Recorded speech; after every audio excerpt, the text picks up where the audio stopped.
bayar, pakai buminya bayar, pakai airnya bayar semua. Kayaknya kita tidak mampu membayar. Dan kita sama Allah hanya disuruh ikrar, disuruh sujud. Pentingnya ilmu satu bahwa itu akan menjadikan satu perilaku.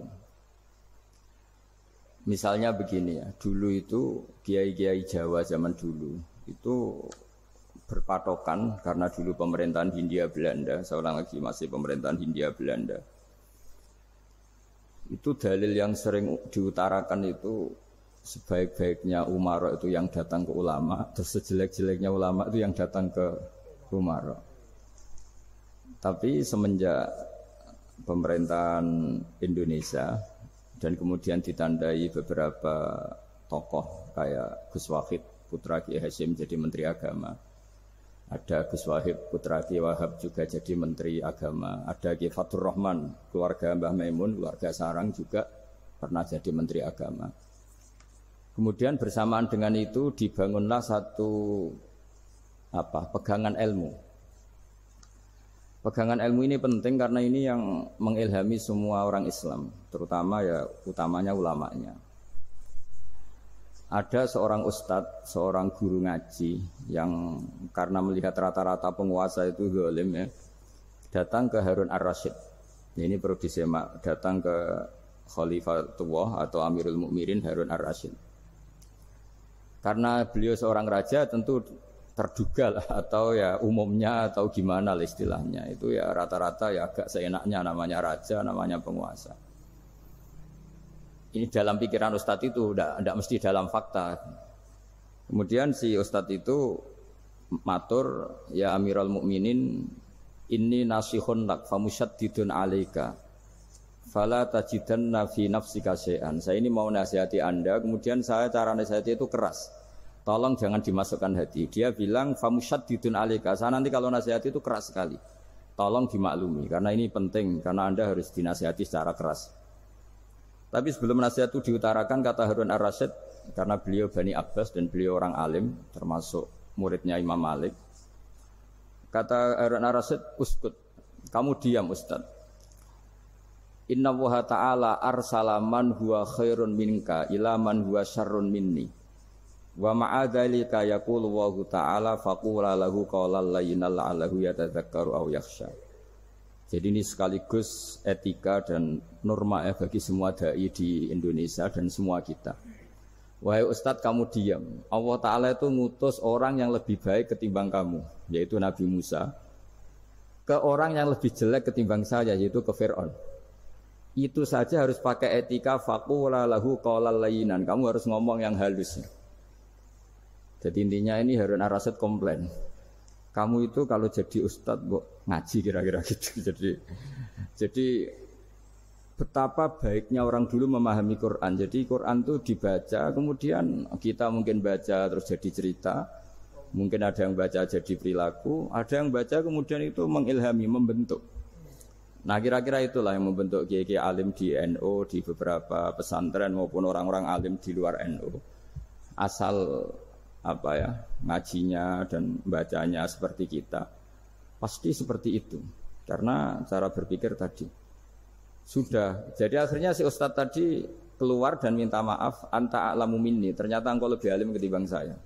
Jadi kalimat famusyaddidun alaika, saya akan keras cara memberi nasihat, itu yang diket, yang dipotong, yang dibatalkan atau yang diralat oleh Khalifatullah Harun ar-Rasyid, yaitu dikatakan Inna Allaha ta'ala arsala man huwa khairun minka ila man huwa syarrun minni. Yaitu Allah mengutus orang yang lebih baik ketimbang kamu, yaitu Nabi Musa, ke orang yang lebih jelek ketimbang saya, yaitu Fir'aun. Itu pun harus faqula lahu qawlal layyinan. Cara berdakwah harus dengan kata-kata yang halus, yang lembut, yang indah. Dan dengan kata-kata itu diharapkan la'allahu yatadzakkaru aw yakhsha. Semoga yang didakwai menjadi ingat.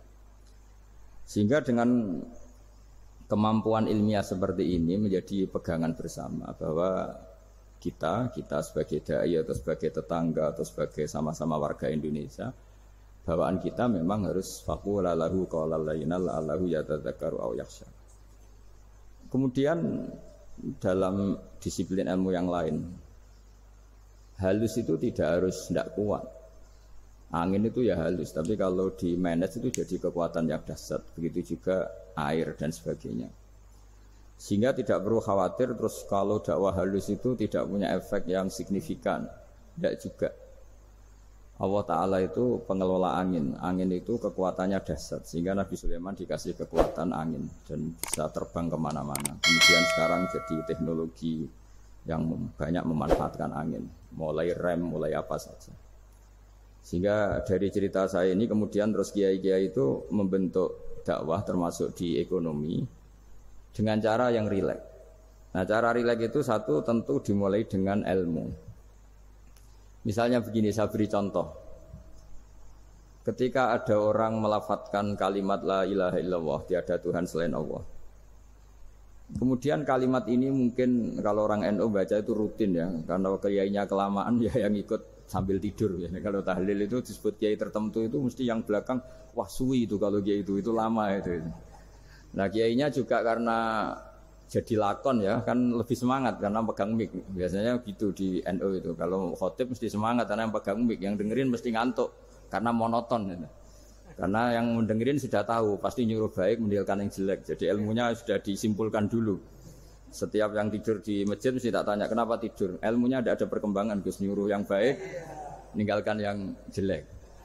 Tapi kalau ilmunya agak ada perubahan kan dengar semua pasti nyuruh yang jelek, meninggalkan yang baik. Karena watak manusia itu agak-agak suka fitnah, itu suka geger. Tapi kalau monoton itu mesti enggak itu. Tapi yang menjadi pegangan kita, saya ulang lagi, itu ilmu dulu. Saya ulang lagi itu ilmu dulu. Saya berkali-kali menyontohkan, kalau ada orang kafir, orang yang tidak bersyahadat 70 tahun, kemudian dia bersyahadat sekali saja di akhir hayatnya. Itu kata Allah, qulil ladzina kafaru iyantahu yughfar lahum ma qad salaf. Katakan ke mereka yang kafir, jika dia mau bersyahadat, itu masa lalunya diampuni semua. Sehingga kedahsyatan kalimat ini luar biasa. Orang yang kafir 70 tahun saja, barokahnya la ilaha illallah ini, dosanya bisa diampuni semua. Nah kemudian karena ilmu ini tidak begitu populer atau kurang dipopulerkan atau kita sendiri kurang menghayati, sehingga la ilaha illallah itu lebih dianalisis cara lafadz ini, pelafatannya ada sanadnya enggak ya. Terus cara melafatkan bareng-bareng seperti itu ada tumpengan ini bid'ah enggak ya. Jadi pertanyaannya sudah tidak tentang keramatnya atau sakralnya atau fadilahnya la ilaha illallah, tapi sudah macam-macam. Wiridan cara seperti ini ada hadisnya enggak, legal enggak, terus ada sanadnya enggak. Jadi saya mohon semohon-mohonnya untuk teman-teman yang di Al-Iman itu harus ngaji ya. Ngaji itu nanti kamu tahu cara mandang sebuah ibadah atau perilaku atau apa sajalah tahu. Karena al-ilmu yurisul ahwal, ilmu itu bisa mengilhami cara pandang. Dulu yaitu saya ulang lagi, ketika zaman Hindia Belanda, karena pemerintahnya Hindia Belanda itu ulama-ulama keras sekali, sejelek-jeleknya ulama itu yang datang ke Umarok. Tapi setelah era Mbah Hashim, era sampai Mbah Maimun, itu mereka peduli sama Umarok, semuanya sama-sama warga Indonesia yang ingin melihat Indonesia yang lebih baik. Sehingga banyak ya kakak saya sendiri pernah wakil bupati, terus putra Mbah Maimun wakil gubernur. Ini teman saya Kiai Hafid ya bupati. Semenjak itu terus dan itu nggak lepas dari cara pandang. Ya itu cara pandang diantaranya adalah cerita tentang Nabi Musa yang Allah tetap peduli sama Fir'aun. Sehingga tetap didakwai Nabi siapa? Musa. Dan posisi Musa datang bukan memanggil.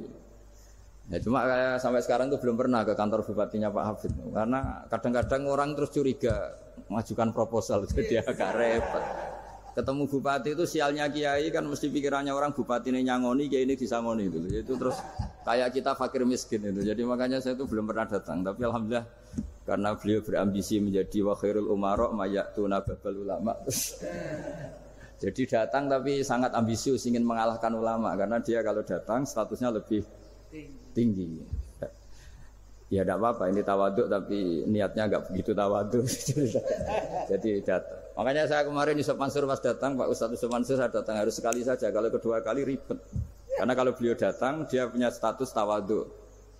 Lama-lama didatangi jadi takabur. Saya jadi yang ahli neraka, dia ahli surga. Saya kan rugi dong. Artinya rugi, gue kehilangan teh, kehilangan kopi, beliau berstatus tawaduk, saya berstatus takabur, kan repot.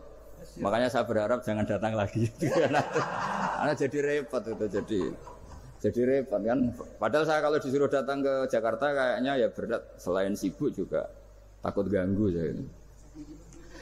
Jadi saya sering di Jakarta, tapi ya tadi jarang ya. Biasanya nganggarkan waktu hanya pas saja, tidak kurang tidak lebih. Biasanya ngajar di pondoknya Pak Kures itu di Baitul Quran. Hanya ngajar santri-santri itu. Nah, jadi pemahaman Quran dulu itu kata Imam Ghazali. Ini sekaligus karena ada Pak Ustadz Yusuf Mansur. Itu membaca Quran itu membaca, bukan bercerita. Kalau kamu membaca seperti ini, kunta qori'an, kamu pembaca. Pembaca itu yang mengambil pelajaran. Tapi kalau kamu hanya cerita, itu namanya kunta hakian. Sebenarnya Anda tidak membaca Quran, tukang cerita. Misalnya tadi, cerita Nabi Musa datang ke Fir'aun.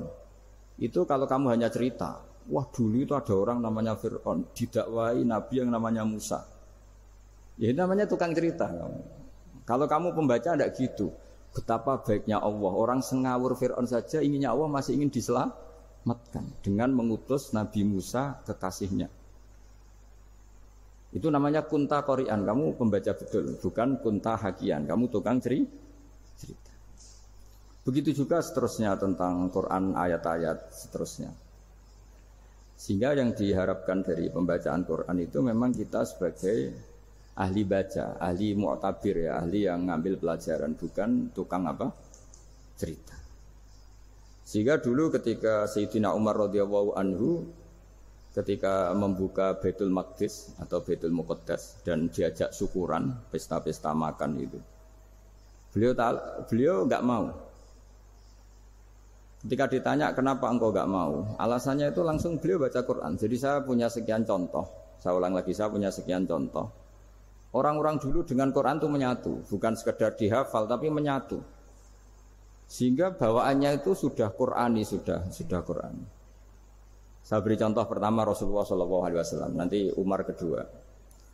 Rasulullah itu pernah nggak makan sampai 3 hari.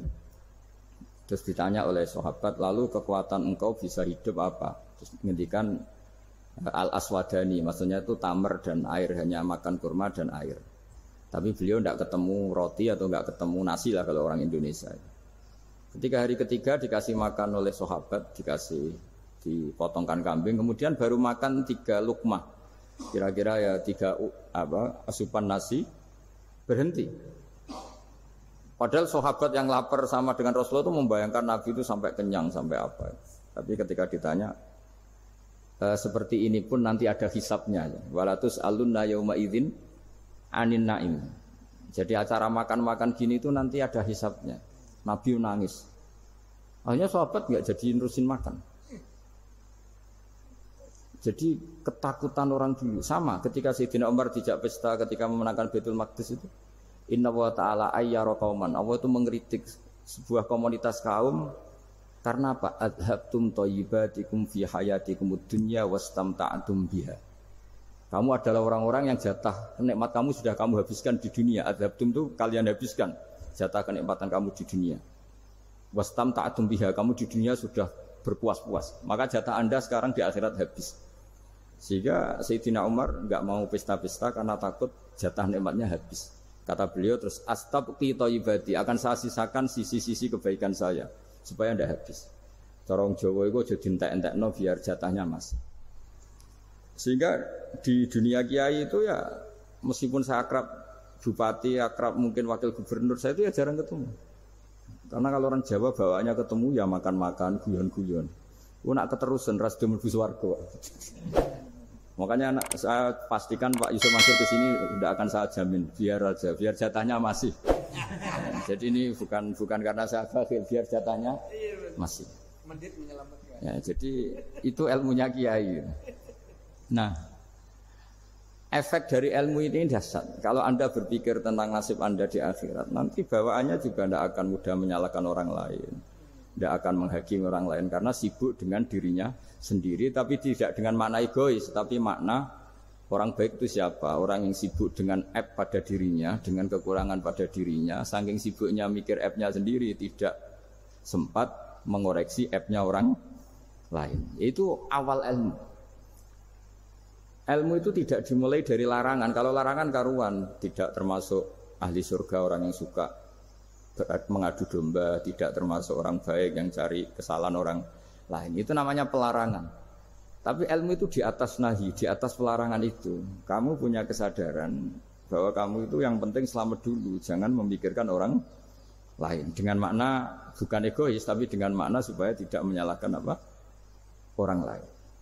Nah, saya termasuk ya boleh dikatakan kiai lah, yang paling fanatik bahwa semuanya itu harus dimulai dari ilmu. Ya saya ulang lagi, dimulai dari ilmu. Nah, dari sini kemudian saya berharap Indonesia menjadi damai, menjadi baik. Itu bukan karena kita baik-baik banget, ya tidak mungkin kita ada nabi, tapi karena sudah sibuk dengan memikirkan kesalahan diri sendiri. Sehingga misalnya kita baca Quran, Rabbana zalamna anfusana, lalu kita langsung ingat betapa hubungan kita dengan Allah itu harus ikrar dulu, merasa zalim dulu, merasa salah dulu. Nah, kalau semua orang merasa salah di depan Allah itu mesti bawaannya enggak mudah menyalahkan orang lain, karena kita bilang Rabbana zalamna anfusana. Nah, itulah ilmu-ilmu yang mungkin banyak pembaca Quran tapi hanya baca, atau kalau baca ini tok disebut al-haqi, ahli cerita. Yang dibutuhkan tuh al-qari, pembaca kemudian mu'tabir, kemudian mau beriktibar. Seperti yang dilakukan tadi Harun ar-Rasyid tadi. Inna wa ta'ala arsala man huwa khairun minka ila man huwa syarrun minni. Wa ma'adzalika yaqulu wa ta'ala faqula lahu qaulal lain. Ini kamu tidak usah memaksakan musyaddid keras sama saya, karena Allah Ta'ala telah mengutus orang lebih baik ketimbang kamu, yaitu Nabi Musa, ke orang yang lebih jelek ketimbang saya, yaitu Fir'aun. Itu saja harus beretika. Faqula lahu qawlal layyinal la'allahu yatadzakkaru aw yakhsha. Dan alhamdulillah bawaan kita sebagai orang timur atau orang Jawa itu kalau mau ngandani orang itu halus sekali. Di antara bentuk kehalusan kata-kata diceritakan di ayat lain ketika Nabi Musa ketemu Fir'aun. Dawuhnya begini, fakul apa itu yang di juz 30 yang juz di juz 30 ini yang bagian dari, kan tadi hanya fakul lahu qaulal layyinan. Lahu qaulal layyinan itu bentuknya apa? Ya, bentuknya apa? Itu Nabi Musa disuruh ngendikan sama Fir'aun, apakah kamu mau saya nasihati? Fakul halaka ila antazakka. Halaka itu pilihan, hal itu istifham, laka itu otoritatif. Jadi betapa santonya kalimat itu, fakul halaka ila antazakka. Jadi kalau dimaknani model Pak Hafid, model saya ngaji di sarang itu, halaka onoto iku kedue sira, berhak bagi kamu, berhak bagi Anda, apakah Anda berhak loh mendapat nasihat supaya Anda jadi orang yang lebih baik. Halaka ila antazakka. Jadi tidak kalimat perintah, tapi kalimat pilihan. Apa engkau mau saya beri nasihat?